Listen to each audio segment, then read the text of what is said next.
નમસ્કાર,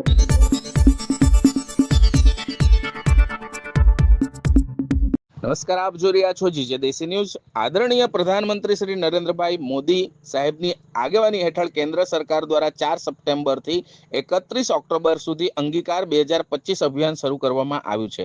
રાજ્ય સરકારે પણ આ વર્ષને શહેરી વિકાસ તરીકે ઉજવવાનું નક્કી કર્યું છે। આ જ ઉજવણી અંતર્ગત આજરોજ સોનગઢ નગરપાલિકા જિલ્લા તાપી દ્વારા રંગોળી સ્પર્ધાનું આયોજન કરવામાં આવ્યું હતું।